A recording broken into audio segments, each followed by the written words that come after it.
자, 금요 칼럼 시작하겠습니다. 제가 어제 밤에 잠이 오지 않아서 이제 곰곰이 여러 생각을 좀 해봤는데요.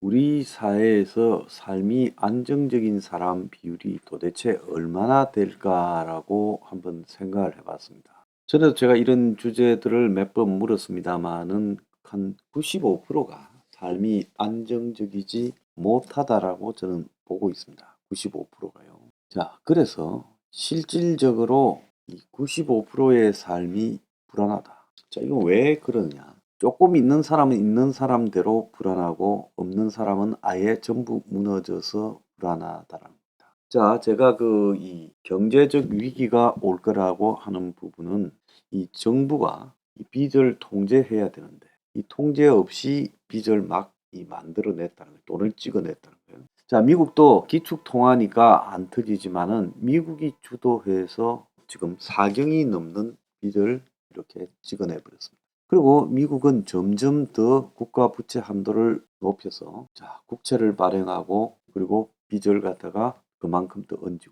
이런 방식으로 가고 있다는 거예요. 그래서 이 세상에 돈의 양은 엄청나게 늘어나 버렸습니다. 자, 그리고 이 세상의 기술은 엄청나게 발전되었습니다만은 기술이 발전된 속에서 가난하게 사는 것. 이거에 대해서 이 기득권층들은 굉장히 거짓말을 하고 있습니다. 자, 여기서 기득권이라고 하는 것은 이 거짓말을 적극적으로 악용해 먹거나 가세하는 사람이지 단지 돈이 많다고 기득권이라고 보지는 않습니다. 돈이 많고 사회적 지위가 높더라도 이런 것을 악용하지 않는 사람은요, 기득권이 아니라고 저는 보고 있습니다.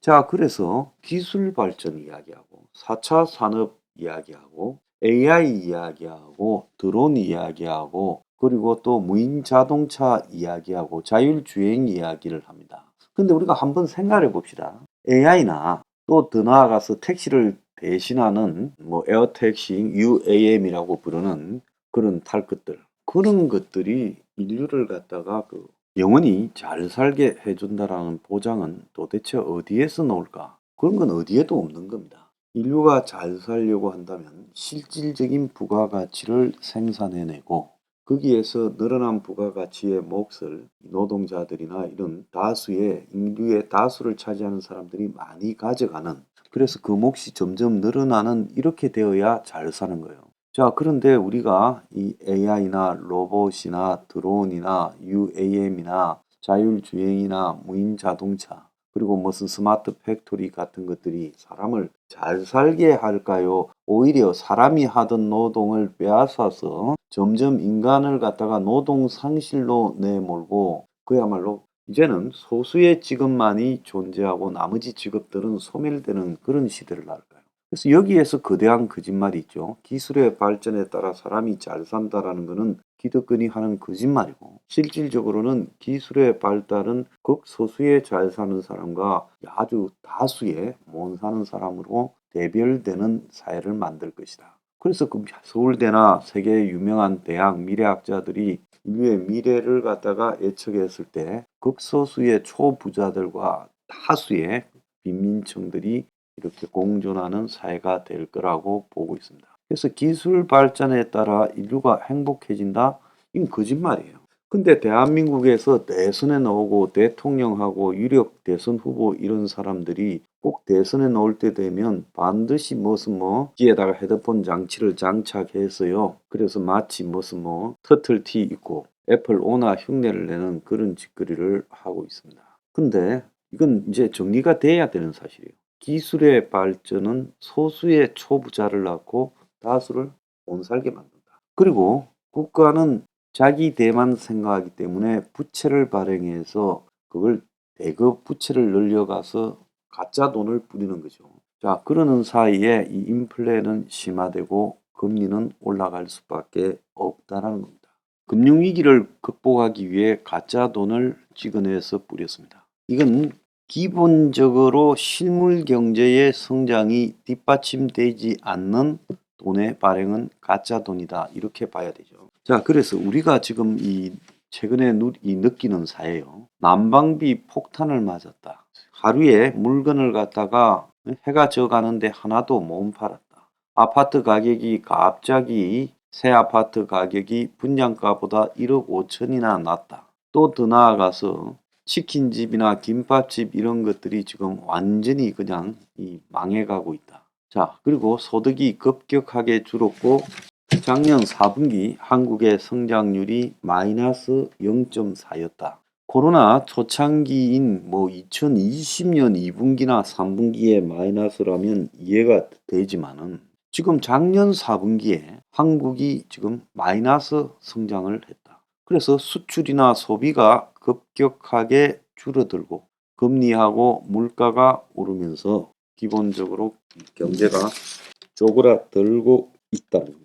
그리고 더 나아가서 기업은 투자를 안 하죠. 자, 그런데 이제 정부는 계속해서 올해 이제 하반기에는 모든 것이 좋아지고 1분기에는 플러스 성장이 될 거고 물가나 금리가 내려갈 거다라는 정말 막연한 이야기를 하고 있습니다. 그래서 제가 이런 이야기를 하는 정부 관료들은 대통령을 속이고 또 한편으로는 국민을 속이는 거다. 근데 그렇게 속인 데에 대한 책임을 지지 않는다는 거죠. 얼마 전에 이창용 하는 총재가 뭐라고 했습니까? 자기 뻔히 수치 알고 있었죠. 4분기가 마이너스 성장이 될지 모른다라고 쓱 지나간 투로 이야기를 했죠. 마이너스 0.4로 나왔지요. 그러니까 이런 것들을 알고 있으면서 이 부정적인 부분에서의 충격적인 효과들은 덮어버리고 그야말로 장밋빛 이야기 상저하고 하반기만 내다보자 해서 하루하루 그냥 불나방처럼 자기 임기 중에 뭔가가 터지지 않으면 그만이다는 식으로 살아가고 있어요. 자, 국가를 경영하는 사람이 이렇게 되어가고 있어요. 자, 이제 이 대한민국 사회나 세계의 사회 시스템은 지속되는데 저는 한계가 왔다고 봅니다. 지속성이 없다라는 거예요.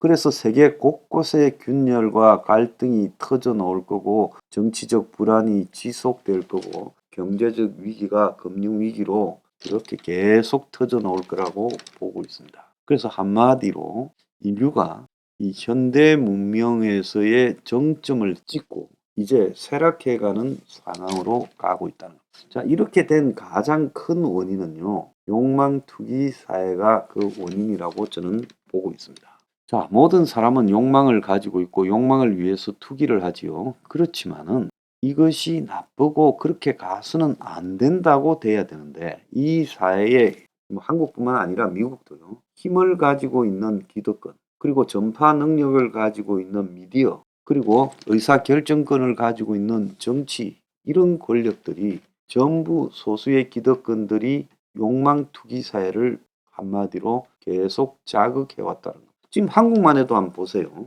당연히 저런 투기적인 사회 이것은 다 책임을 져야 되죠. 그동안에 건설과 관련되는 그 재벌 건설사들 그리고 또 거기에 돈을 대줬던 PF를 내준 금융사들 이런 자들은 이제 이 투기의 종말이 오게 되면 거기에 대해서 책임을 지고 부도가 나고 그렇게 와버린 상황에 대해서도 대가를 치러야 된다는 거예요.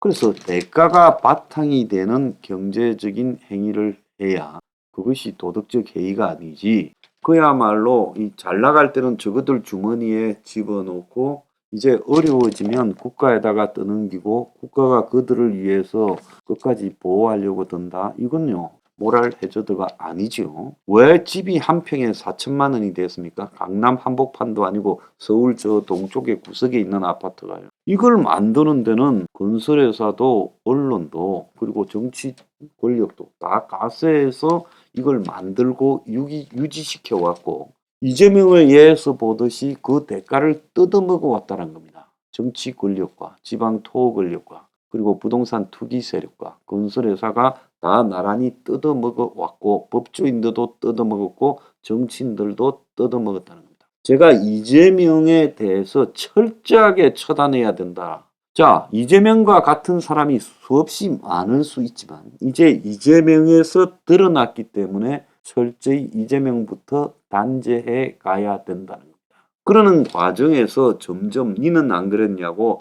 터져 나오겠죠. 그래서 사회 지도층들이 욕망투기 사회의 주범이었다는 겁니다. 자, 한 평에 4천만 원짜리 집, 새 아파트, 강남도 아니고 저 구석에 있는 아파트가요. 이런 것들이 지속될 수 있고 대한민국 국민들이 이런 아파트를 계속 사들일 수 있는 수요가 있다고 생각하십니까? 나는 언론하고요, 정치 금융권에 묻고 싶습니다. 건설회사에 묻고 싶어요. 누가 이런 평당 4천만 원 아파트를 계속 살 수 있다고 생각합니까? 그래서 30평짜리 아파트가 12억에 팔아먹는 이 언제까지 통할 수 있다고 봅니까? 가상화폐라고요, 눈에 보이지도 않는 가짜 돈을 진짜 돈을 갖다 바치면서 투기 대상으로 하는 것들이 용인되어 왔어요. 오늘 뭐 빗썸에 대해서 압수수색에 들어갔다. 김치코인 시세 조작입니다. 이제 알았습니까? 가상화폐 자체가 거대한 투기꾼들과 정치권과 결탁된 것들의 사기판이었지 않습니까? 자, 요즘 주식이 반짝한다고요? 정말 주식이 반짝할 만한 요인이 있다고 봅니까? 미국에는 이런 걸 뭐라는 줄 압니까? 데드캣 바운스라고 합니다. 왜? 죽은 고양이가 땅에 떨어져도 다시 약간은 튀어오른다. 지금 마지막으로 서민들 양털 깎아 먹으려고 지금 또 경제가 회복되는 것처럼 유럽 경제가 회복되니 중국 경제가 회복되니 미국의 경제가 4분기에 회복되니 쇼를 하는 겁니다. 모든 거대한 경제 위기, 대공황이나 경제 침체는요, 항상 계속 추락하는 게 아니라 잠깐씩 이게 반짝거리는 그런 순간이 있어요. 그래서 데드캣 바운스라고 하는 걸 가지고 또 국민들에게 주식이 다시 돌아왔다, 주식 사자, 이 짓을 하고 있는 겁니다. 저는요, 이것은 지속되지 않는다. 절대로요, 자산 버블에 의해서 창출된 수익은요, 누군가의 돈을 털어먹은 것이지 새로 창출된 부가가치가 아닌 겁니다. 제로섬이에요. 버는 사람이 있으면 그보다 더 잃은 눈물 흘리는 사람이 있다는 겁니다. 그래서 지금 우리가요, 어떻게 됐습니까? 제조업을 통해 가지고 이 실질 부가가치를 창출해서 없는 가치가 만들어져서 그것을 나누는 게 아니라 이제는 모두가 다 거품을 키워서 그 거품 속에서 뜯어먹고, 그래서 제일 막차를 탄 사람들에게 모든 것을 덮어씌우는 지속되지 않는 일종의 폰지 사기식의 행위를 이 기득권이나 국가가 하고 있다는 것을 우리가 알아야 됩니다. 자, 이런 사회를 종식시키지 않으면요, 제가 봤을 때는 모두가 다 그야말로 집단 자살로 들어가고 있다. 지금 한국 사회의 인구 감소가 매우 심각하게 진행되고 있다고 아침 보도가 나왔어요. 작년에요. 진짜 여기서 끊어야 된다. 그래서 투기 욕망 사회에 대해서 누군가는 이야기하고 누군가는 이런 사회를 뒤집기 위해서 노력을 해야 된다. 그래서 저나 혁명21나 미래경연구소 당원 회원들은 이 일을 적극적으로 해야 된다고. 이렇게 계속 갈 수 없어요. 언젠가는 지금 크게 터지고 지금 터지고 있다는 겁니다. 그러면 이제는 터지고 나면 안 해야 되는데 또 그 짓을 할 거예요.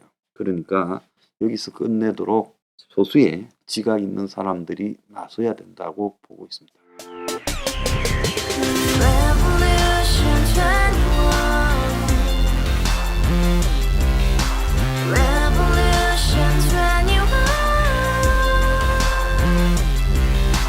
서른 월세 30 코인 빚만 300 서울에 온 지 벌써 10년 아둥바둥 버텼지만 여전히 난 반지 하에 제왕 곰팡이 연문제약 내비랑 깡통망통 완전히 폭망 고시원 창문만큼 작아진 내 꿈 연애 결혼 내 집 모든 게 헛꿈 1년 전 떠난 여친 울며 말했지 같이 써봤자 평생 가본 게 꼭꼭꼭라지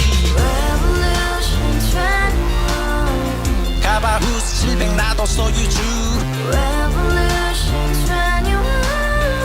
가바후스 700 나의 소유주 택시기사 우라부지 마트캐셔 울어무니 우리 집안 다 털어봤자 후줄 그래 개선민 내 미래 거기서 팍 끝난 거지 팍더 이상 노력 따윈 괴물이 스펙 찾아 썸말리 비오는 날 알바 잘려 맨날 학원 날 개쳐 발려 밤비 내리는 양화대교 홀로 걷고 있을 때 현수막에 아로 새겨진 평당 700짜리 아파트 다같이 소리 질러 혁명 21